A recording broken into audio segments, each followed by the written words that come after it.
What's up, guys? Look, I want to clear up a little bit of confusion on tapering Suboxone, or at least my strategy based off of a video I did where I talked about utilizing your doses and thinking of instead of a daily dose, thinking of your dose as in 48-hour period.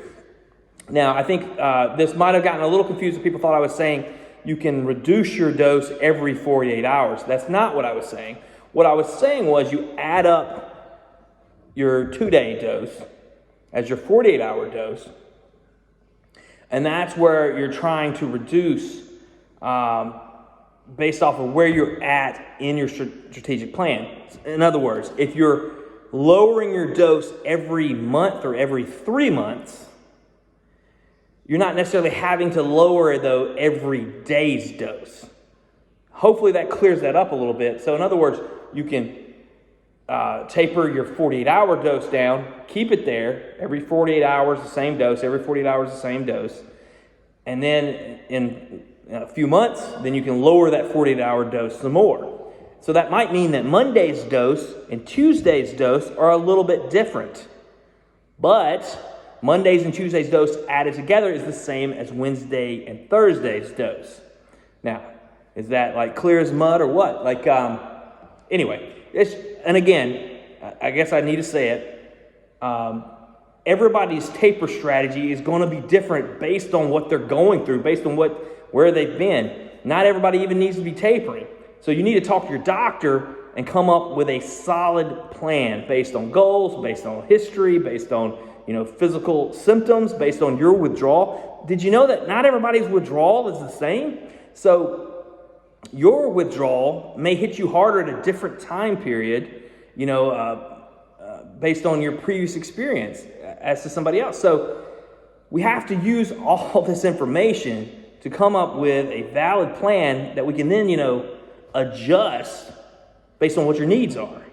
And that's like the ultimate goal, right? The ultimate goal is to obviously stay off of opiates, but to be able to have a plan that is for you, right?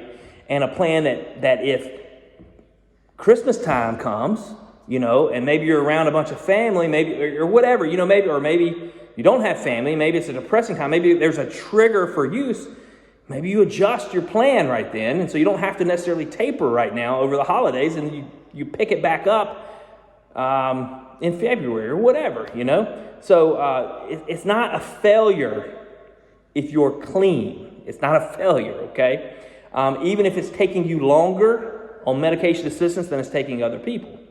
And I think a lot of people are now starting to wake up that there's more options than just, the under-the-tongue version. Now I think we're starting to see more use of Suboxone, the injections, and I'm hoping that the patches will be more available in the future. I think just people having more access to these very good medication options will help people continue to taper further and not be, necessarily so reliant on medication. But again, you should not feel guilty if you're on medication assistance, man. It's okay. Like, we want you off heroin. We want you off fentanyl. We want you, off these drugs that are going to kill you. And if you can take Suboxone or Subutex or whatever, and you can take it regularly, and you can take it as prescribed, and you're not, you're not trying to snort it or inject it or whatever. If you can be stable that way, but you have to stay on medicine, that's okay. It's okay. It's not a failure. All right. That's why it's medication. That's why it's not just trading one drug for another. It is doing something very specific. And what I find is that people who aren't ready to taper, if given enough time, will eventually be ready, more than likely. And there are exceptions. Some people are just going to end up needing to stay on medication forever, okay? And that's okay too, if that's, what they need, and that's their choice, and they're not feeling stuck. And that's the main thing I like to talk to my patients about is like, look, do you want to taper? Do you feel stuck? Do you feel like you don't have the option to taper? Because that's different, than feeling like you don't want to. I hope that makes sense.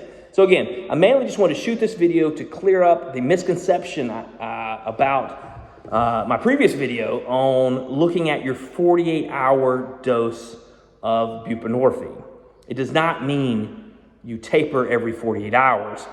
It just means that you're looking at those 2 days as almost like a daily dose, if that makes sense. But I think I explained it. Monday and Tuesday may not be equal, but Monday plus Tuesday is equal to Wednesday plus Thursday. That's what I mean by 48-hour dosing. Okay. All right, guys. Hope you are doing great. Happy New Year.